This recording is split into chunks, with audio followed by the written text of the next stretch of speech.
So we started the process of building the vehicle by defining the boundaries and use cases of the vehicle. So defining in which environments we'll be operating, under which conditions. So for this vehicle in particular, we'll see temperatures of between 0 and 40 degrees C maximum, and high load conditions. So our customer has came to us and said he wants to run 5 quarter-mile times. And by doing so, he will discharge the battery quite heavily, causing high load conditions.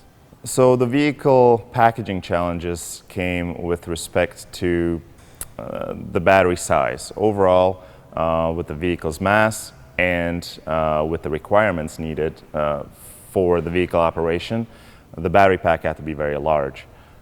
With the OEM drivetrain, the transfer case, and the new powertrain taking the place of the transmission, we could not position the battery pack between the frame rails as you would do on a standard EV vehicle. We opted to position the battery pack in the cargo area of the truck. The main reason behind this is it was the best place to kind of position all the battery pack together and maintain a good balance between the battery pack cells and modules. The battery pack is essentially two small compact battery packs put together. Because of that, the battery pack weight is almost 2,000 pounds. The mass of the battery pack is also larger than the capacity of the actual cargo bed in the vehicle, so we had to support the weight and the mass of the battery pack from the frame itself. So along with the addition of the battery pack mass, we had to also increase the stiffness of our suspension. With the mass sitting on over the rear axle primarily, it was only the leaf springs that we needed to change in the vehicle because the mass over the front of the vehicle stayed virtually unchanged. The vehicle weight was increased by approximately 800 kilos. About 600 kilos of the vehicle was removed, but 1,400 kilograms was added due to the battery pack and other high voltage components. Based on the mass of the components and the component layout, we were able to establish the front and rear axle weights and center of gravity of the vehicle.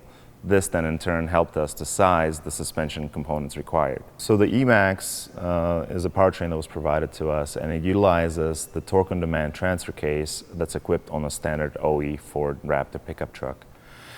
This transfer case itself has a mount, and it is utilized with the engine mounts to support the engine and transmission and transfer case structure. In our case, we're utilizing the E-Max and the transfer case, and because of that, we had to generate a torque plate. We created a torque plate to mount to the front engine mounts, and we're utilizing the rear transfer case mount to support the E-Max and transfer case structure. So one of the biggest challenges on this particular project was the 800 volt requirement. The 800 volt components currently available are very far and few in between and are also very, very large.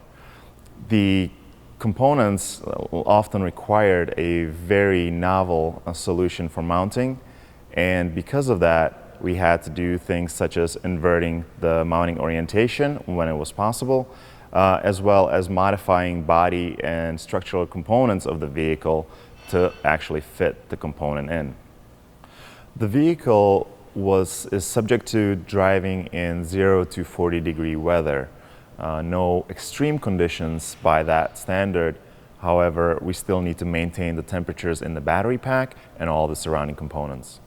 The vehicle is also likely to be subjected to very high load conditions, such as a quarter-mile run. This will impact high loading, high temperature thermal loading onto the battery pack and surrounding components. So the vehicle utilizes a number of different cooling circuits.